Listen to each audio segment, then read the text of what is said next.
Good morning, everyone. Today we will study Chapter 19. I am your presenter, Tan Yukin. This chapter will systematically teach us how to conduct scientific and comprehensive care service needs assessments for older adults, which serves as the foundation and key to providing precise, personalized care services.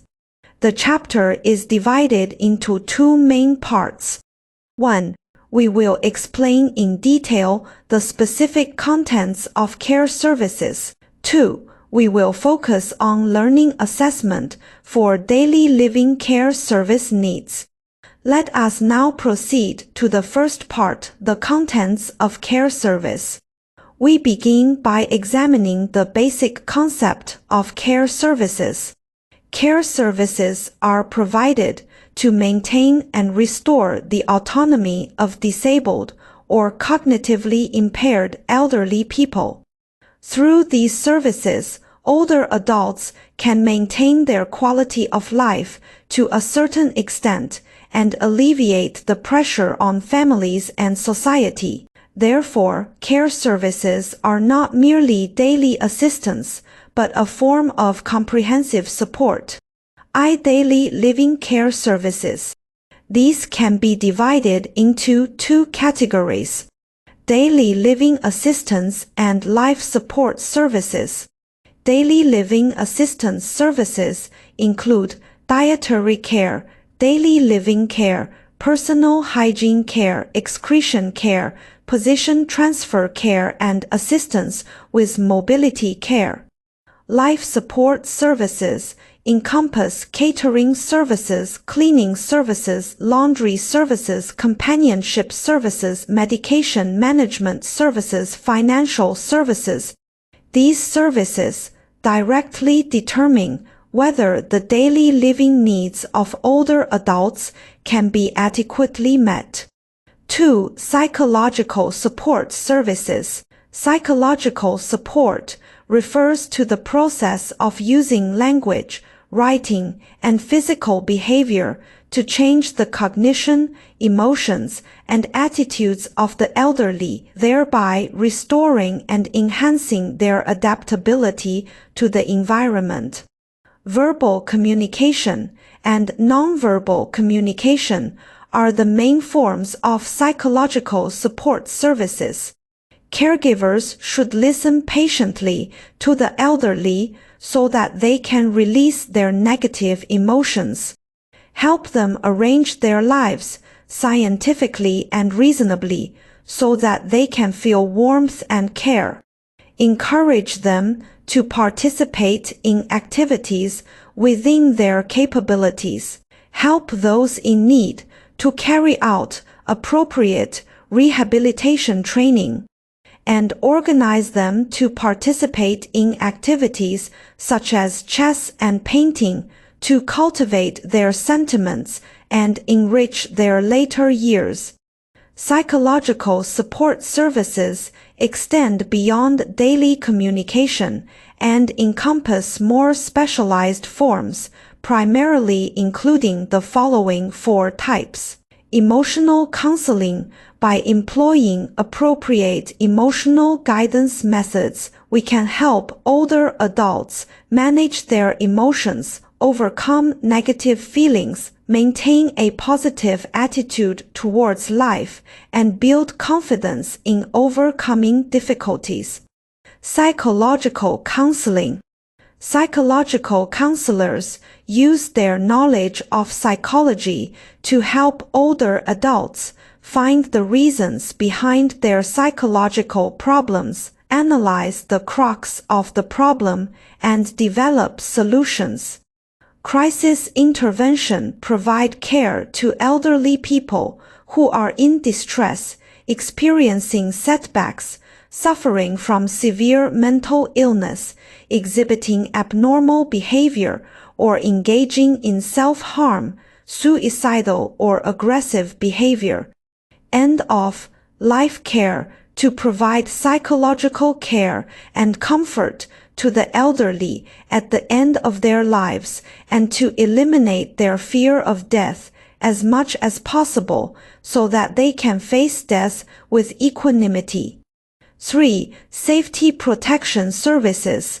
Safety protection services refer to measures taken to prevent safety accidents, including fall prevention services, pressure ulcer prevention services, burn prevention services, and choking prevention services. In subsequent lessons, we will delve into the specific protocols for each of these protective measures. Having learned the three main components of care services, we now address how to determine the specific services required by an older adult. This requires conducting a scientific needs assessment. We now proceed to the second major part of this chapter, assessment of daily living care service needs, which is a key focus of this lesson. This is a key focus of this lesson. After conducting an assessment of the elderly's abilities, the assessment of their needs for daily living care services is conducted based on the scores of the secondary indicators of self-care ability and basic motor ability. The specific evaluation criteria are as follows. 1. Individuals with an eating ability score of is less than or equal to 2 need dietary care services. 2. Those whose score is less than or equal to 2 in grooming or bathing ability need personal cleaning and care services. 3.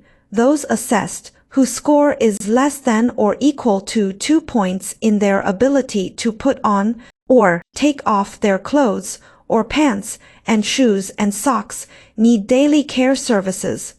4. Individuals with a score of is less than or equal to 2 in urinary control, defecation control, or toileting ability require excretion care services. 5. Individuals whose bed position transfer or bed chair transfer ability score is less than or equal to 2 points need position transfer care services. 6. Those whose flat walking ability score is less than or equal to 3 points need assistance with travel care services.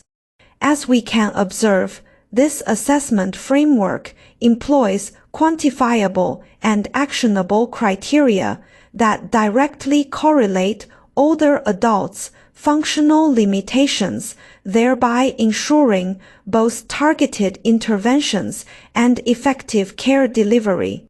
Assessors can assess the needs of individuals for life support services based on instrumental activities of daily living scales and assessments of their mental state perception and social participation abilities.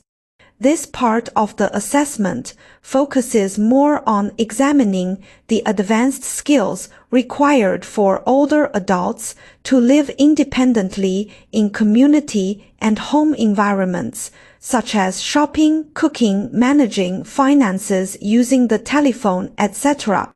Due to time constraints, we will not elaborate on this here, but it is important to recognize that this is a critical component of the assessment system. The ultimate goal of theoretical learning is to apply it in practice.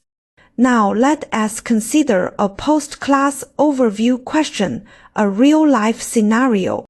Mr. Wang, 78 years old, suffers from mild dementia. He recently fractured his right leg in a fall and is currently experiencing mobility issues.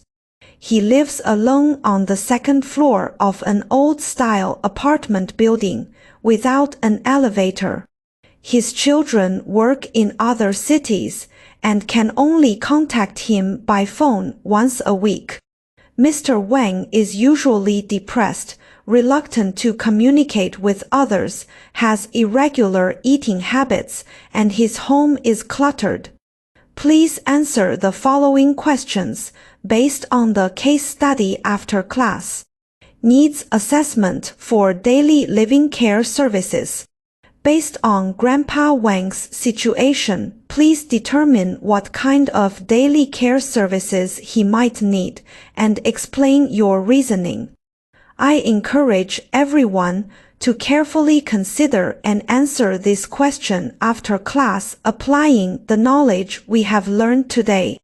Well, classmates, today we have collectively studied the three main components of care services and the methods for assessing daily living care service needs.